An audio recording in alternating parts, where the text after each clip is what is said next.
প্রকৃতির সকল প্রাণের হক আদায়ের কথা বলতেন এবং কোনো মুক্তি সম্ভব না যদি স্বাধীনতা এবং সার্বভৌমত্ব রক্ষা না পায়। নদীর উপরে আগ্রাসনকে তিনি মানুষের উপরে, প্রাণের উপরে, এমনকি স্বাধীনতা সার্বভৌমত্বের উপরে আক্রমণ হিসেবে দেখেছেন, যে কারণে অসুস্থ অবস্থায় মৌলানা ভাসানী লং মার্চের ডাক দিয়েছেন।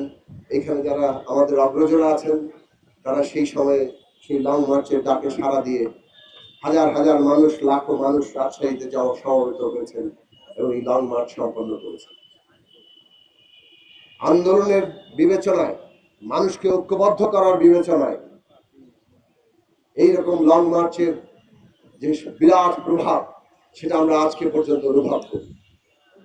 সেই কারণে একটি রাজনৈতিক কর্মসূচি তার বার্ষিকী বছর বছর পালিত হয়, কেননা ওই কর্মসূচি সংগ্রামের দিশা হিসাবে, মানুষকে ঐক্যবদ্ধ করার পথ পদ্ধতি হিসাবে, জাগরিত করার পথ পদ্ধতি হিসাবে আজও আমাদের অনুপ্রেরণা দেয়।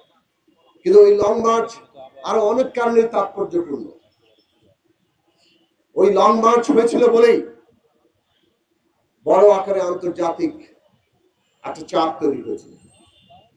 ভারত সরকার বাংলাদেশের সাথে, প্রেসিডেন্ট জিয়াউর রহমানের সাথে চুক্তি করতে বাধ্য হয়েছিল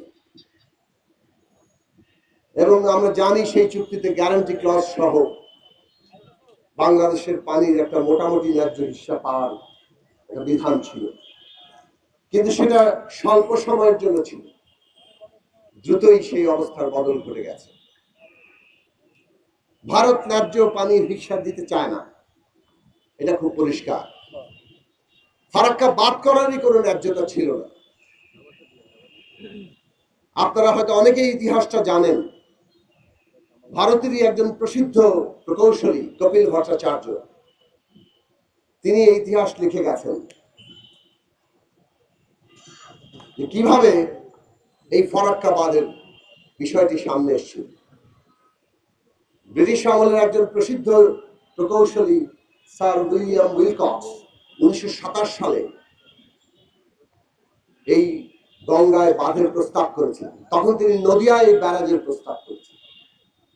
সেই ব্যারাজ গঙ্গার পানি প্রবাহের ক্ষতি করবে, সেই কারণে সেই সময় বাংলার এবং ভারতের প্রসিদ্ধ সকল প্রকৌশলীরা কিন্তু এর বিরোধিতা করেছিলেন।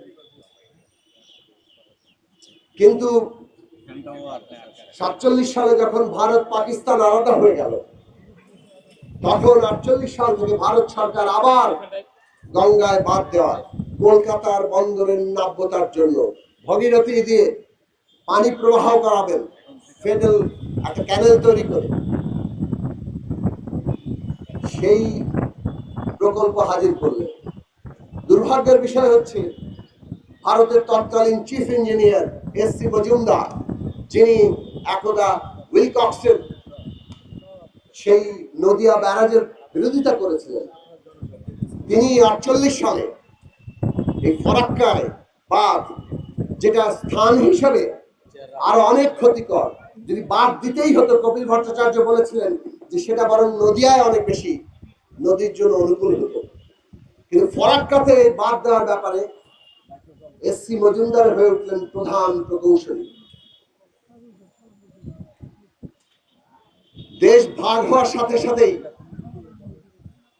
কিভাবে মানুষের চিন্তা ভাবনা বদলায়, কিংবা সংকীর্ণ জাতীয়তাবাদী স্বার্থ কিভাবে আসলে প্রাণ প্রকৃতি সহ একটা দীর্ঘমেয়াদী ক্ষতিকে আড়াল করে দেয়, তার একটা উৎকৃষ্ট প্রমাণ হচ্ছে ফরাক্কা বাঁধ।